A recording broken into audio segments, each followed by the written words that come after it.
인원하니라. 아멘. 오늘 이 누가복음 6장 1절에서 11절의 말씀을 가지고 무엇을 위하여라고 하는 제목으로 여러분과 함께 말씀을 잠시 나누도록 하겠습니다. 오랜 시간 동안 유튜브 예배를 잠시 드리지 못하다가 이제 오늘부터 다시 예배를 드리게 되었습니다.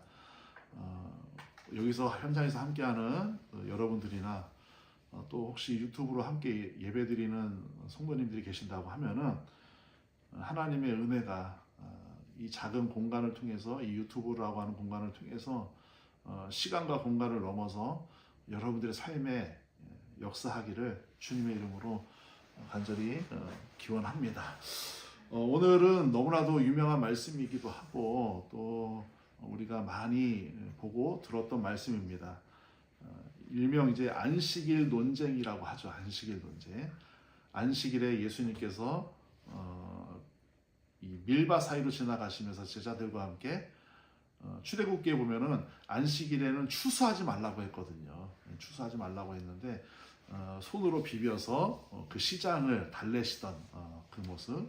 그 다음에 또 다른 안식일이라고 소개하고 있어요. 그러니까 한 안식일에 두 번의 사건이 이어서 반복된 것이 아니라 이게 뭐 시간적으로 일주일 사이에 벌어졌는지 한 달 사이에 벌어졌는지는 우리가 알 수 없지만 분명한 것은 또 다른 안식일이라고 하고 있습니다. 그러니까 밀바 사이에서 이 곡식을 비벼서 먹던 그 안식일과 다른 안식일에 예수님께서 회당에서 오른손이 마른 사람을 병을 고쳐주십니다. 이 두 가지 사건을 통해서 예수님께서는 분명히 우리에게 주시고자 하는 메시지가 있는 거죠. 첫 번째, 밀바 사이로 다니면서 배를 추스리셨고, 두 번째, 회당에서 오른손 마른 사람을 고쳐주셨다라는 거예요. 그런데 이 두 사건에 연속으로 등장하는 자들이 있는데 예수님과 제자들 외에 누가 등장하느냐? 바로 바리새인과 서기관들입니다. 이 바리새인과 서기관들이라고 하면은 오늘날로 이야기하면은 가장 최상위급, 최상위 계급이라고 하는 표현이 좀 그렇지만 최상위 그룹, 하이레벨 그룹에 속해 있는 자들이에요. 특별히 바리새인들은 율법을 지키는 일에 집중하는 자들이고 서기관들도 율법을 지키지만 이들은 율법을 해석하고 정립하고 정리하고 또 그것을 기록하고 이런 일에 집중하는 자들이죠. 그래서 서기관의 이 권위가 굉장히 큰 권위를 갖고 있는데 성경을 해석하고 그 해석된 성경대로 가르쳐야 되는 거예요. 여러분, 그 사도 바울이 40이 안 되는 나이에 이 서기관의 이 직책을 받아서 이 사도 바울이 얼마나 대단했던 사람인지를 우리가 알 수 있습니다. 어쨌든 이 두 사건에 공통적으로 등장하는 사람들이 있는데 바로 바리새인과 서기관들이라는 거예요. 우리도 살아가다 보면요, 우리가 매번 마주하는 인생의 경험들이 있고 사건들이 있거든요. 그런데 내가 그 인생의 경험과 사건들 속에서 과연 안 좋은 일에만 연루가 되어 있는가? 아니면은 좋은 일에, 좀 긍정적인 일에, 선한 일에 연루가 되어 있는지 우리 자신을 좀 돌아봤으면 좋겠습니다. 우리가 이 어렸을 때 많이 들었던 얘기 중에 하나가 부모님한테 많이 들었던 잔소리 중에 하나가 너는 착한데 친구를 잘못 사귀어서 그래. 친구를 잘못 만나서 그래. 그런 얘기를 많이 듣거든요. 그때는 그게 굉장히 고리타분한 얘기고 잘못된 얘기고 굉장히 저항심이 있어서 막 밀어내고 듣지도 않고 막 그랬죠. 그런데 우리가 부모가 돼보고 나이가 들고 보니까 정말 내가 어떤 부류의 사람들과 어울리느냐에 따라서 내 인생의 항로가 결정되더라고요. 저도 목사지만 목사님들 모임 중에서 모이면은 대형교회 욕하고 어떤 목사님 욕하고 매 부정적이고 나라를 욕하고 뭐 누굴 욕하고 막 욕하는 사람들과 함께 있으면요, 내가 그렇게 하지 않아도 그런 욕하는 사람이 되는 거예요. 그런데 어떤 모임에서는 모이면은 어떤 교회와 어떤 목사님들의 훌륭한 점을 본받고 배우고 연구하고 또 아픔을 치유해주고 함께 해주고 이런 자들의 모임에 있으면은 내가 그렇게 선한 일을 비록 몸소 하지 않았을지라도 내가 그 영향력을 받을 수밖에 없다라는 거예요. 공부를 어디서 하느냐도 굉장히 중요한 거죠, 사실은. 요즘 이제 저희 아들이 그 고등학교 가는 문제 때문에 막 이렇게 시름시름 이렇게 막 고민을 하고 있는데, 사실 어느 학교를, 물론 진짜 10,000명 중에 1명 정도는 학교랑 상관없이 잘하는 애들이 있습니다. 하나님의 선물인데 저희 아들도 그런 아들이라고 저는 믿어요. 어쨌든 물론 그런 거 환경과 상관없이 잘하는 아이들도 있지만 또 환경과 상관없이 못하는 아이들도 있다라는 거죠. 그런데 중요한 것은 무엇이냐? 어떤 환경에 처해져 있느냐가 사실은 그 사람의 태도와 그 사람의 방향을 굉장히 영향력을 끼친다라는 거예요. 근데 오늘도 보면은 바리새인과 서기관들은 사실은 굉장히 높은 지위에 있고, 심지어 성경을 해석하고, 또 어떤 사람들은 그 해석된 성경대로 살아냄으로 말미암아 존경을 받는 사람들, 유대인들로부터 존경을 받는 사람들, 그런 그룹에 속해 있는 자들인데, 이들이 이 당시의 표현으로 보면 어떤 표현이 있냐면은 율법을 맡은 자들이라는 표현이 있어요. 율법을 맡은 자들. 그러니까 여러분, 유대인들이 하나님이 주신 율법을요, 이 바리새인과 서기관들에게 맡겼다라는 거예요. 그들의 해석과 그들의 삶의 율법대로 살아내는 그 삶의 모습을 보면서 우리도 저렇게 살아야 되는구나. 그러니까 굉장히 큰 책임을 가지고 있던 사람들이라는 것이죠. 이 율법을 맡은 자들이 공교롭게 예수님이 안식일에 다니시는 그 길목에서 눈에 도끼 눈을 하고 쳐다보고 있었다라는 거예요. 근데 좀 안타까운 거는 율법을 맡았으면은 이 맡은 율법을 가지고 좀 창조주, 즉 하나님의 의도대로 살아냈으면 참 좋았을 텐데, 이들은 자신의 기득권과 자신의 권위를 유지하기 위한 사적인 몫으로 이 율법을 사용하고 있었다는 것입니다. 율법을 맡은 자들, 엄청난 특권이죠. 사실은 엄청난 특권이죠. 제가 여기서 좀 드리고 싶은 말씀이 있는데, 여러분, 종교가요 공포를 조장하고 또 사람들의 심리를 이용하기 시작하면요 엄청난 파괴력을 갖습니다. 지금 우리나라가 굉장히 태생적으로 그럴 수밖에 없는 게, 이제 일본의 이 식민지 생활을 하고 있던 것에서 해방이 된 후에, 물론 해방되기 전부터 굉장히 뿌리 깊게 이 사회주의 사상과 자본주의 사상이 충돌되고 있었어요. 사실은 우리나라 안에서 이런 거는 이제 학교에서 가르치지 않는 건데, 이미 교회 안에서도 그런 일들이 벌어지고 있었다라는 것이죠. 그런데 그렇게 양분되고 난 다음부터 우리나라는 굉장히 좌냐 우냐라고 하는 이 대립 속에서 살아가고 있었는데, 해방되고 나니까 그게 굉장히 극명하게 갈려진 거죠. 그런데 좌쪽에 있는 목사님들도 그렇고 우측에 있는 목사님들도 그렇고요, 다 종교를 이용해서 신앙이라고 하는 미명 아래에서 군중들을 이용하려고 하고 있는 모습들이 굉장히 위험하게 드러나고 있다는 거예요. 여러분, 나치가, 히틀러가 그랬고요, 북한 정권이 그렇습니다. 여러분, 좀 안타까운 거는 김일성이 감리교 권사님의 아들인 거 아십니까? 감리교에서 그 아주 모범적으로 바람직하게 있는 그 모임들이 있잖아요. 수요 예배라든가 또 속회 모임이라든가 여러 가지 모임들인데, 그거를 본따서 모형으로 해서 지금 북한 체제를 유지하는, 서로 감시하게 하고 서로 회중들 앞에 나와서 자기가 무슨 잘못했다고 막 이렇게 고백하는, 우리로 얘기하면 회개하는 거거든요. 근데 그게 그 정권을 유지하는 데 쓰이고 있어요. 아직까지도. 개혁이 밑에서부터 일어나서, 혁명이 밑에서부터 일어나서 그 정권이 붕괴되어야 되는데, 그 나라는 그럴 수 있는 힘마저도 이미, 그러니까 이게 정치 이념을 넘어서 종교적인 이념까지 안에 들어가 버리니까 저렇게 100년 가까운 시간 동안 그 국민들이 백성들이 헤어나올 길이 없다라는 거죠. 그러니까 종교가 심리, 사람의 공포와 심리를 이용하기 시작하니까 이렇게 무서운 결과를 초래하게 된다는 거예요.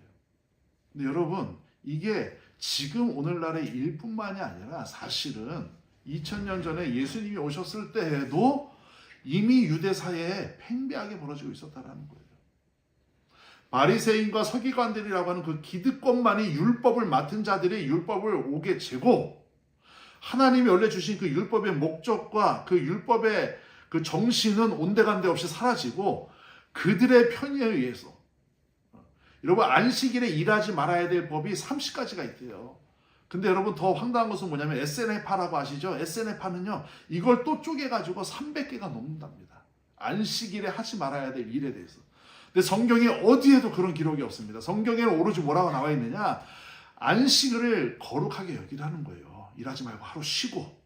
이게 율법입니다, 여러분. 하나님이 주신 율법의 전문이에요, 이게. 근데 바리새인과 서기관들에 의해서 30개로 쪼개지더니 SNF파에 의해서는 300개까지 늘어난 거예요. 그러니까 실제로 이스라엘에서 유학을 했던 그 학생들의 이야기를 들어보니까 그 월세 렌트해서 이렇게 보내고 있는데 집주인이 부른대요. 그래서 가면은 저 주방에 불 좀 켜주세요. 우리 일 못하니까. 그럼 주방에 불 켜주고 나온다는 거죠.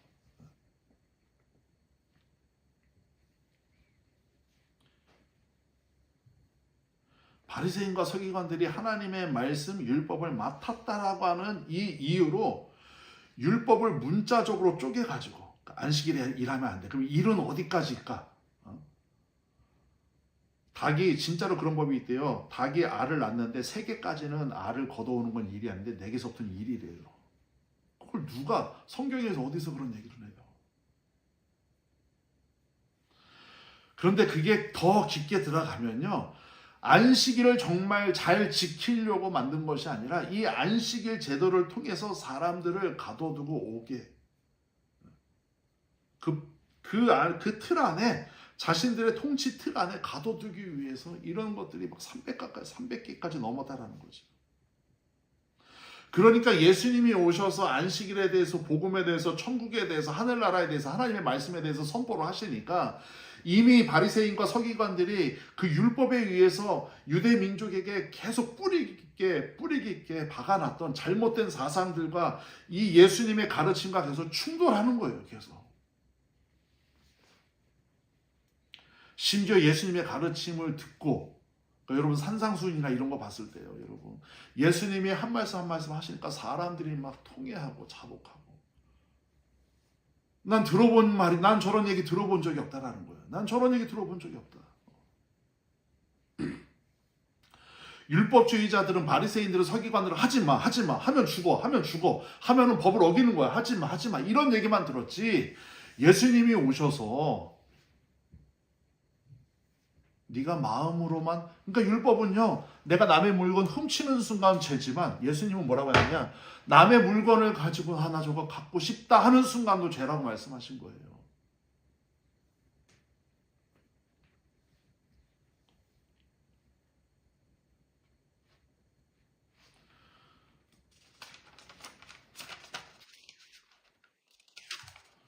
때로는 여러분, 이 불편한 진실을 마주하게 되면은 사람들이 나타나는 반응들이 있어요. 그러니까 여기서 말하는 불편한 진실은 뭐냐? 바로 예수님의 복음이죠. 그러니까 예수님이 나타나셔가지고 지금 오늘도 일부러 안식일에, 지금 이게 예수님이 여러분 우연히 가다가 그때 배가 고파서 먹고 우연히 가다가 회당에서 병을 고친 게 아니에요. 다 이유가 있습니다. 의도가 있다라는 거예요. 근데 그때 바리새인과 서기관들이 마침 보고 있었다라는 거죠. 이건 뭡니까 이거? 예수님이 보는 앞에서 일부러 하신 거죠. 그래서 불편한 진실을 마주하도록 한 거예요. 그런데 여러분, 중요한 것은 뭐냐면은 우리가 진리, 이 당시에 바리새인과 서기관들의 입장에서 불편한 진실을 마주했을 때 나타나는 사람들의 반응이 있어요. 첫 번째 반응은 뭐냐? 무조건 거절하는 거예요. 무조건 거절. 바리새인과 서기관들처럼 무조건 거절하는 거예요. 이건 감정적 대응이죠. 그래서 이 불편한 진실에 대한 자신들만의 법칙을 또 만들어요. 그리고 그 법칙을 만들고 세우고 결속하고 막 다짐합니다. 여러분 오늘 본문 11절에 보니까 뭐라고 나와 있냐면요. 예수는 물러가사 오늘 본문 11절에 보니까 그들은 노기가 가득하여 예수를 어떻게 할까 서로 의논하니라. 여러분 여기 노기가 가득했다라고 하는 뜻이 무슨 뜻입니까? 뚜껑이 열렸다는 얘기죠. 뚜껑이 열렸다. 얼굴은 시뻘개지고 뚜껑은 열렸다라는 거예요. 그러니까 어떤 사건과 어떤 진실, 불편한 진실, 좀 내가 봤을 때 불편해. 그래도 어떤 사건을 딱 마주했을 때 왜 저런 일이 벌어졌지? 왜 저렇게 하지라고 이성적으로 생각하고 판단하고. 그러니까 여러분 이게 지금 제가 이성이라고 얘기했지만 성경에서는 마음의 생각이라고 얘기하고 있어요. 마음의 생각.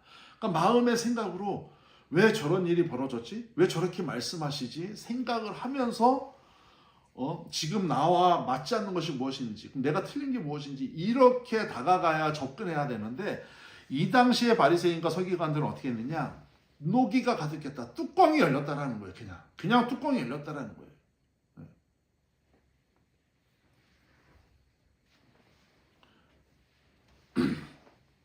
제가 이렇게 아르바이트를 하다 보니까 좀 죄송한 표현인데 이렇게 밖에서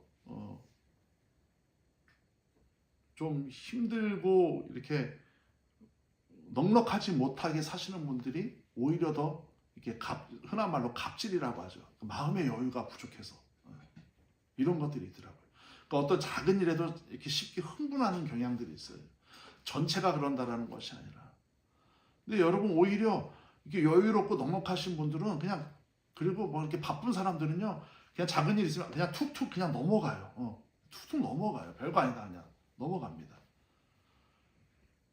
근데 할 일 없고 뭐 이런 사람들이 그냥 작은 일에 그냥 막 혈안이 돼가지고 어떻게 해서든지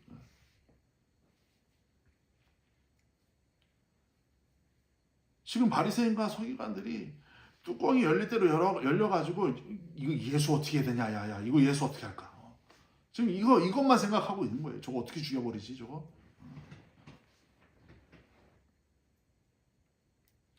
여러분 말씀이라고 하는 것이 저는 정말 걱정이 되는 게 뭐냐면요. 말씀은요 우리에게 위로도 주지만요 우리에게 책망도 주시는 거예요. 불편한 걸 주신다고요. 불편한 걸. 자매님, 형제님, 예수님은 당신을 사랑하세요. 물론 우리를 사랑하시죠. 부드럽죠. 근데 그게 전부가 아닙니다. 여러분 절대로 속으시면 안 돼요. 예수님도 와서 뭐라고 하셨습니까? 세례요한도 뭐라고 했어요? 지옥을 보게 될 것이다. 이 독사의 새끼들아. 쌍욕하시고.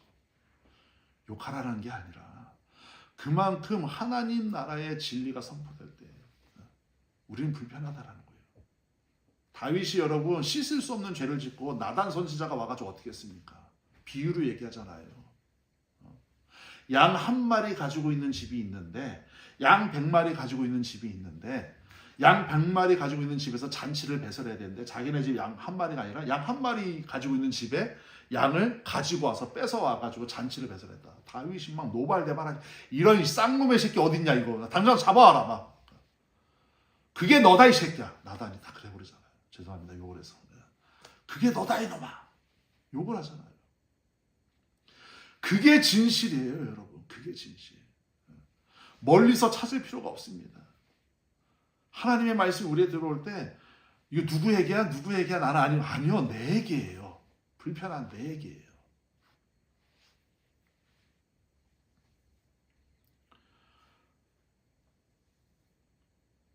하나님이 주시는 위로의 말씀, 평안의 말씀도 우리가 잘 받아들여야 되지만 하나님이 주시는 불편한 말씀, 예수님이 주시는 불편한 말씀, 바리새인과 서기관들에게 안식일에 일하고 병 고치는 거 불편하지만 왜 예수님이 저렇게 하셨을까? 그리고 예수님이 내가 안식일의 주인이다라고 하신 그 뜻이 무엇일까를 명확하게 불편하지만 살펴봐야 된다는 거예요. 근데 대부분의 사람들이 무조건 거절해요. 진리가 들어오면, 불편하면 거절해요. 헌금 설교하면 거절해요. 돈 밝힌다고 해요, 목사님들. 물론 돈 밝히고 헌금 설교하시는 분들도 있지만 성도들을 위해서 헌금 설교하시는 분들도 있어요. 목숨 걸고 주일 성수하라고 하면은 그 목사님 불편하다고 해요. 죄 짓지 말라고 하면은, 죄 졌으면 회개하라고 하면은, 무릎 꿇고 금식하고 기도하라고 하면은 그 목사님 불편해서 멀리 하려고 해요.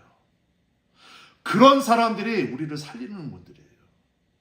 죄 졌는데도 괜찮아, 하나님은 다 용서해줘, 이해해줘. 광명한 천사의 모습으로 가장한 사단일 수도 있어요.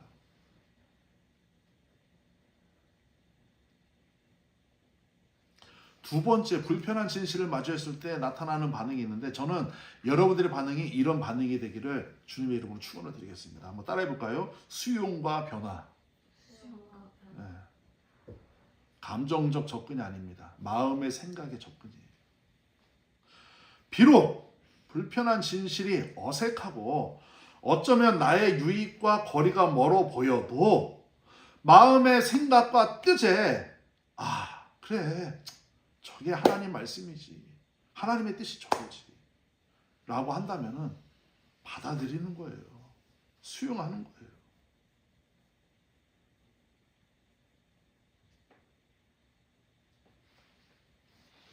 여러분, 사도행전 2장 37절에 보면 어떤 말씀이 나오냐면은, 베드로가 유대인들과 거기 모여있는 사람들 앞에서 막 설교를 합니다.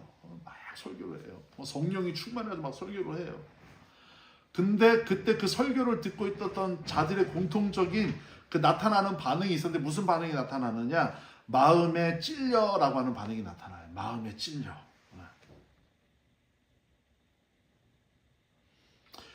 그래서 그들이 뭐라고 하느냐? 제자들을 찾아가서 뭐라고 얘기하느냐? 우리가 도대체 어떻게 해야 됩니까? 너무 마음에 찔립니다. 저 베드로 사도의 설교를 듣고 나니까 너무 마음에 찔립니다. 도대체 우리가 어떻게 해야 됩니까? 그 제자들이 가르치죠. 그리고 거기 있는 사람들이 다 수용하고 세례를 받아요. 여기서 마음에 찔렸다라는 건 뭐예요? 내가 그렇게 살지 못했다라는 거잖아요. 그러니까 마음에 찔리죠. 만약에 내가 정말 그렇게 살고 있었으면, 그래, 저게 맞았지, 동의가 되는 거죠. 마음에 찔렸다라는 건 뭡니까? 내가 그렇게 살지 않았다라는 거잖아요. 근데 이들이 행한 일은 뭐냐? 제자들을 찾아가서 우리가 어떻게 해야 됩니까? 내가 어떻게 해야 됩니까? 수용한 거예요. 수용한 거예요. 그리고 난 다음에 세례를 받아서 변화가 됩니다. 이들은 변화가 돼요. 구원받은 사람으로.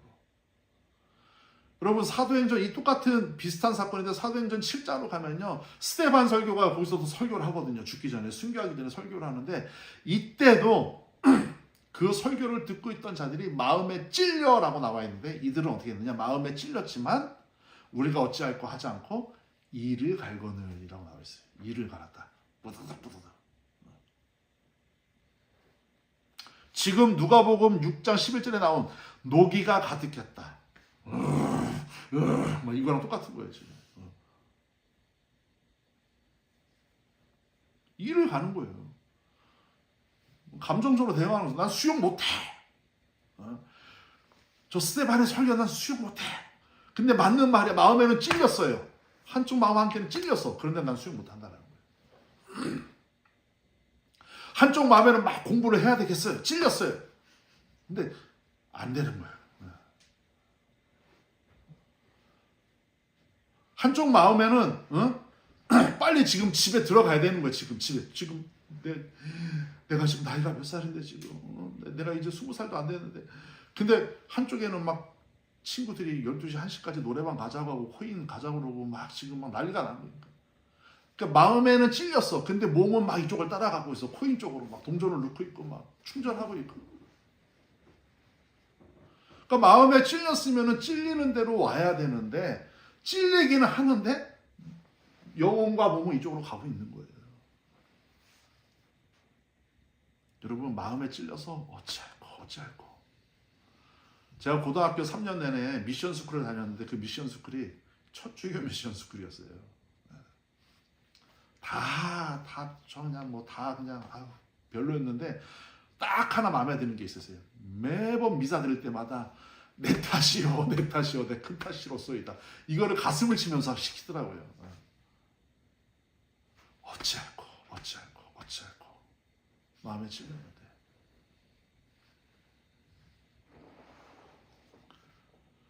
불편한 진실을 지금 바리새인과 서기관들, 예수님이 밀밭 사이로 지나가면서 제자들과 그 이삭을 비벼서, 여러분 얼마나 시장하셨으면 그 생쌀로 그 생밀을 드셨습니까? 그래서 뭐 코펠 가지고 가서 꺼내가지고 거기서 막 캠핑한 것이 아니라 그냥 이거 비벼가지고 생으로 먹은 거예요.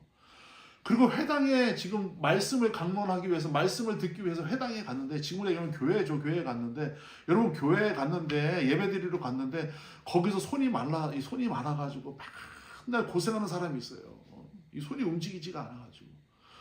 근데 내가 손만 얹어서 기도하면 병이 나. 그럼 여러분 예배 드리기 전에 기도 충분히 해줄 수 있잖아요.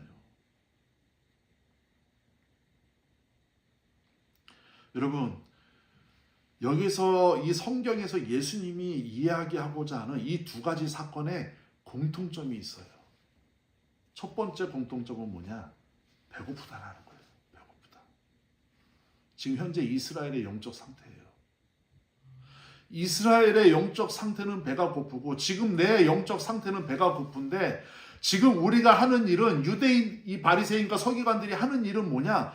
배고픈 거에는 관심이 없고, 왜 안식일에 일을 하고 있느냐, 비벼서 먹고 있느냐. 여러분, 뭐가 본질이고 뭐가 근본입니까?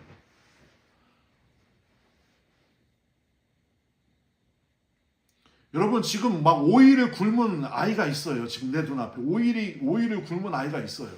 근데 지금 내 이 손에는 빵도 있고 우유도 있고 막 그래요. 근데 그 아이한테 가가지고, 얘야, 밥을 먹으려면은 네가 한 달 동안 일을 해서, 아르바이트를 해서 쌀을 사가지고 밥을 먹어야 된다, 이렇게 얘기하는 게 맞아요? 아니면 지금 오일 굶어서 지금 죽어가는 아이한테 물을, 따뜻한 이 우유를 먹이고 빵을 주는 게 맞아요? 먼저 살리고 봐야죠. 먼저 살리고 봐야죠.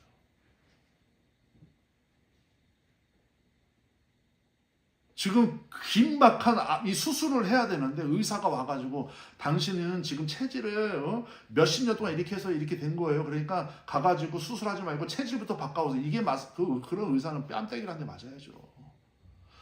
살리고 봐야죠. 수술하고 봐야죠. 배고프다. 이스라엘의 영적 상태. 지금 이스라엘의 지금 영적 상태예요. 살리고 봐야 되는 영적인 상태예요. 내 자녀들, 여러분들 살고 봐야 되는 영적인 상태예요. 손이 말랐다. 이것도 이스라엘의 영적 상태예요. 병들었다라는 거예요. 고쳐야 된다라는 거예요. 그렇다면 여러분, 질문 한번 해보겠습니다. 안식일이 왜 생겼습니까?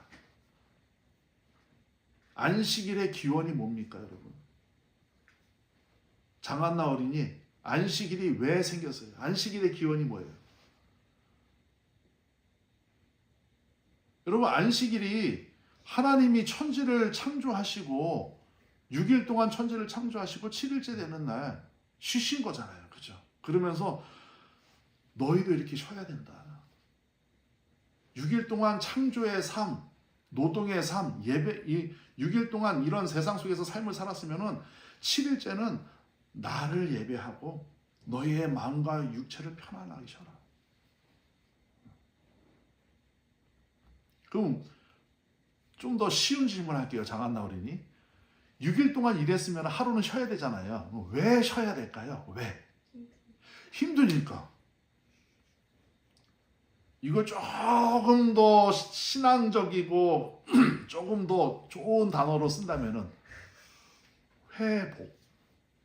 내가 회복돼야 다음날 또 일을 하거나 또 학교를 갈 거 아니에요. 그죠? 만약에 7일 내내 학교 오라고 하면 갈 수 있겠어요? 힘들어요. 7일 내내 직장 다니려면 못 다녀요. 그러니까 안식일의 의미는 뭐냐? 쉼과 회복이에요. 자, 이스라엘의 영적 상태 배고프다고 했죠. 이스라엘의 영적 상태 병들었다고 했죠. 이스라엘에게 지금 필요한 건 뭐예요? 율법에 의해서 그 바리새인과 서기관들이 짜놓은 그 그물 같은, 그 거미줄 같은 율법의 테두리 안에서 죽어나가라는 것이 아니라 예수님이 오셨으니까 진정한 자유와 회복과 쉼을 누리라는 거예요.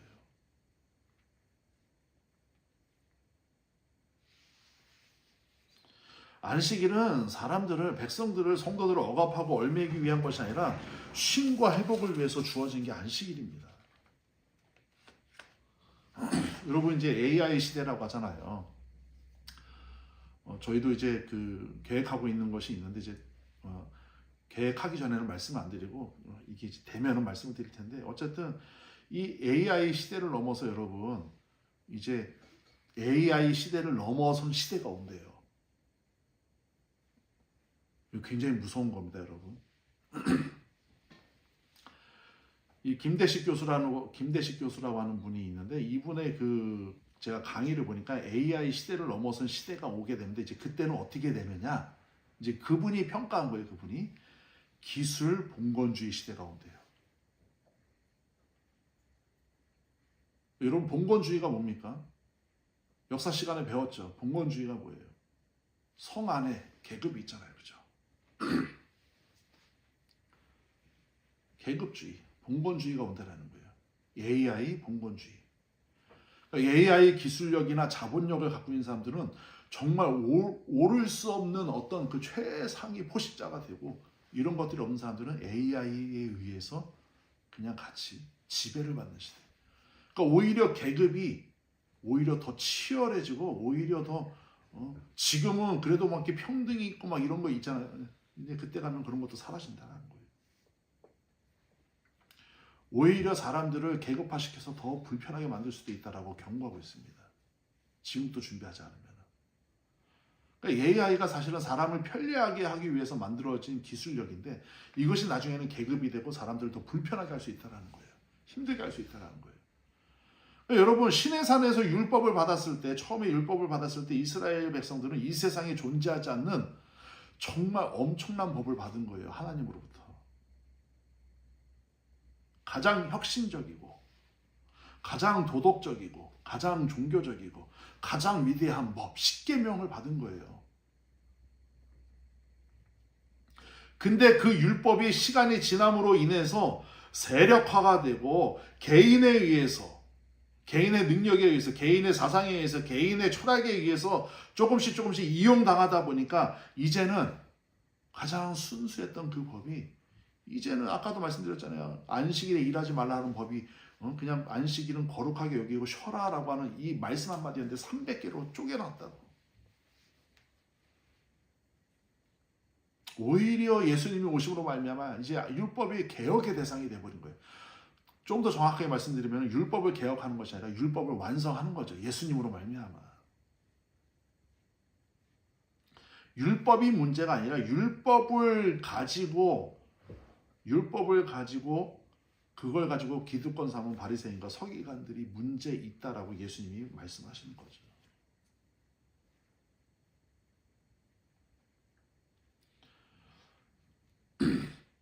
여러분, 말씀을 정리하겠습니다. 하나님은 우리를 내버려 두시고, 우리 보고 어떤 상황에 내버려 두시고 우리 보고 알아서 해결하고 하시는 분이 아니에요. 절대 그러지 않습니다. 혹시 내가 지금 위기의 상황, 이해할 수 없는 상황에 놓여져 있다면은, 그때는 문제를 해결하려고 하는 것보다 더 중요한 것이 무엇이냐? 하나님을 바라보는 거예요. 하나님을 인식하는 거. 그러니까 이스라엘 백성들, 바리새인과 서기관들이 율법이라고 하는 것을 통해서 하나님을 바라봤어야 되는데, 하나님을 인식했어야 되는데, 그 율법의 상황을 가지고 자꾸 자신들의 힘만 키운 거예요. 자신들의 유익만 키운 거예요. 바리새인과 서기관들의 문제라고 우리가 치부할 것이 아니라, 지금 우리들 앞에 나타난 현실적인 문제를 두고도 우리가 똑같이 적용해 볼 수 있습니다. 우리 앞에 어떤 상황이 놓여지거나 우리 앞에 어떤 어려움이 닥치면요, 사람들은 제일 먼저 그걸 해석하려고 해요. 저도 똑같았습니다. 해석하는데 시간을 많이 보냈어요. 여러분, 해석할 필요 없어요. 그때 하나님을 마주하고 세미하신 하나님의 음성에 귀를 기울이는 게 훨씬 더 중요합니다. 여러분, 이스라엘 백성들이 홍해바다 만났을 때 이스라엘 백성들이 물을 퍼서 홍해바다를 갈랐습니까? 모세가 할 수 있는 일이 뭐가 있었습니까? 홍해바다 앞에서 아무것도 없습니다. 문제 해결할 수 없습니다. 그때 모세가 한 일은 유일한 일 딱 하나예요. 하나님만 바라봤어요. 힘없이 하나님만 쳐다봤어요. 뒤에서 백성들의 원망 소리가 귀를 찢듯이 막 들려오는데 저쪽 한편에서는 애굽의 말발굽 소리와 먼지 구름이 막 다가오는데 요셉이 할 수 있는 것은 홍해바다 물을 푸는 것이 아니라 그 상황을 해결하려고 하는 것이 아니라 하나님만 쳐다보는 거예요. 하나님만 바라보는 거. 그랬더니 하나님이 밤새도록 물이 물러가게 하시잖아요.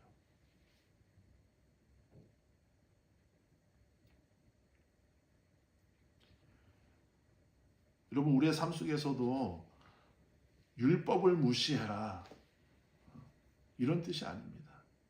이 율법 속에 나타난 하나님의 뜻, 지금 내 삶이 혹시 지쳐있고 내 삶이 혹시 실패로 가득하고 혹시 내 삶이 지금 원하는 방향으로 가지 않았을 때 이거를 해결하려고 자꾸 문제를 해결하려고 쫓아 발버둥 치는 것이 아니라 지금 나에게 하시는 하나님의 말씀이 무엇일까? 나는 하나님을 지금 온전히 바라보고 있는가? 바리새인과 서기관들이 이런 자기를 돌아보는 조그마한 개혁이라도 있었으면 예수님이 얼마나 기뻐하셨을까요? 어깨 동무하면서 맞아, 서기관, 네 생각이 맞는 거야. 바리새인, 네 생각이 맞는 거야. 충분히. 근데 그들이 한 일은 이를 갈고 화가 가득 나고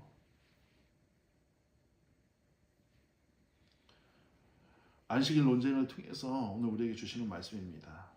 배고픔과 아픔과 질병에서 자유케 하시길 원하시는 예수님. 안식일의 진정한 주인이신 하나님을 바라보면서 하나님을 인식하는 것.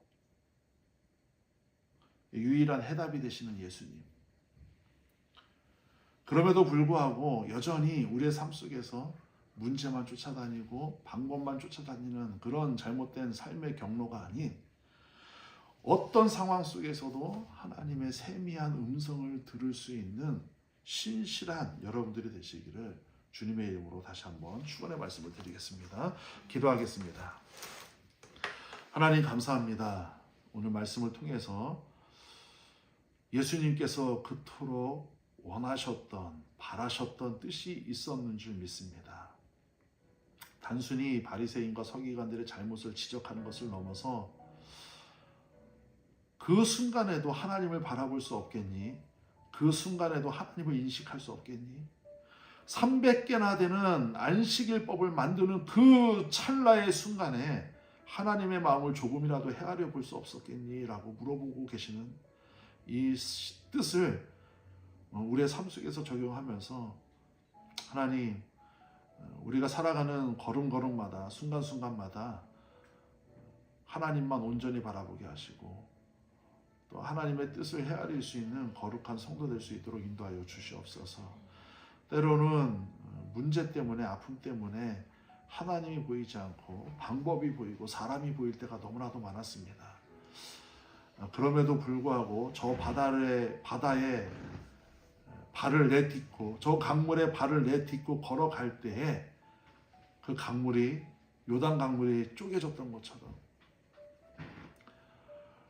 하나님만 잠잠히 바라볼 때 하나님이 일하심으로 말미암아 그 홍해바다가 갈라졌던 것처럼 우리의 인생 앞에 놓여있는 홍해바다와 요단강을 하나님을 인식하고 하나님을 바라봄으로 말미암아 넉넉히 지나갈 수 있는 삶이 될 수 있도록 인도하여 주시옵소서.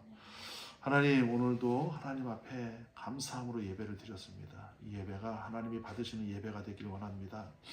또 한 주간의 삶 속에서도 우리를 짓누르고 있는 모든 아픔과 염려와 근심과 걱정과 관계 속에서 나타나는 모든 문제들을 하나님을 인식함으로 말미암아 넉넉히 이겨내게 하시고, 혹여라도 같은 문제 때문에, 같은 아픔 때문에 씨름하는 자가 있다면은 내 삶의 모습을 통해서 하나님의 형상이 조금이라도 드러날 수 있도록 나를 사용하여 주시옵소서. 예수님의 이름으로 축복하고 기도합니다. 아멘. 하늘에 계신 우리 아버지여, 이름이 거룩히 여김을 받으시오며 나라가 임하옵시며 뜻이 하늘에서 이루어진 것 같이 땅에서도 이루어지리이다. 오늘날 우리에게 일용할 양식을 주옵시고 우리가 우리에게 죄 지은 자를 사하여 준 것 같이 우리의 죄를 사하여 주옵시고 우리를 시험에 들게 하지 마옵시고 다만 악이 쏘고옵소서. 대개 나라와 권세와 영광이 영원히 아버지의 것입니다. 아멘.